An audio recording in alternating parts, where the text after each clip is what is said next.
distinguished veterans, members of the Canadian Armed Forces, first responders, cadets, friends, thank you so much for inviting me to join you today. It is an absolute privilege to represent the Government of Canada and to stand with you as we commemorate the Canadian Armed Forces members who landed on Juno Beach on June 6, 1944.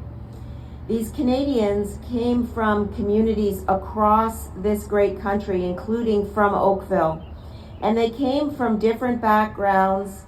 They carried different stories. They held different hopes for the future.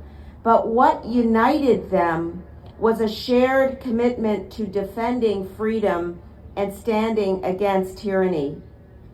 History has shown that their bravery and their sacrifice helped pave the way for the liberation of Europe and the restoration of peace.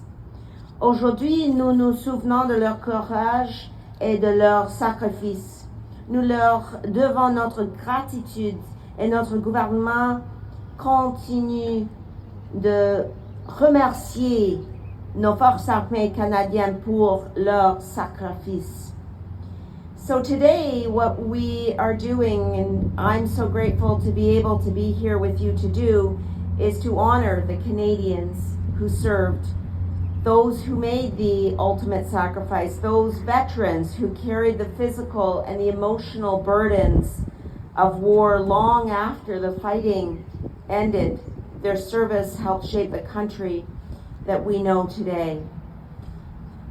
As a former Minister of National Defence and now Canada's Minister of Foreign Affairs, I've had the privilege of meeting many of our Canadian Armed Forces serving our country at home and around the world. Every day, like you, they demonstrate professionalism and courage and integrity. They represent the very best of Canada, just as the members of the armed forces who landed on Juno Beach on June 6, 1944, represented the very best of our nation. And as we reflect on their legacy, we're reminded of the immutable values that they defended: freedom, democracy, human rights, the rule of law. Values which remain as important today as they were more than 80 years ago. And in order to protect these values, in the most recent federal budget, the Government of Canada committed $82 billion to strengthen the Canadian Armed Forces, to modernize our capabilities, to ensure that our men and women in uniform have the equipment they need in the short and the long term. Why?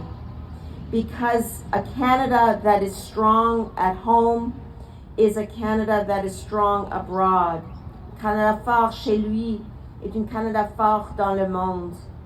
Looking to the future now, we have to remain vigilant. We have to remain clear-eyed about an evolving global threat environment. From geopolitical competition to emerging security challenges in the Arctic and beyond the Arctic Circle, the world is changing rapidly, and Canada has to be prepared to defend its sovereignty, protect its interests, and work with allies to uphold peace and stability. It is our responsibility, our collective responsibility in Oakville and across this country, not only to remember the sacrifices of those who came before us, but also to ensure that future generations understand the price of freedom and the importance of defending it. Their stories must continue to be told. Their example must continue to inspire. As we remember the courage on Juno Beach, we pay tribute to all those who served, all those who continue to serve, and all the families who support our loved ones in this effort. And let us be worthy stewards of that responsibility. Let us remember that we will honor those who sacrificed to secure the freedom that we enjoy today. O Canada, we stand on guard for thee. Merci beaucoup. Thank you.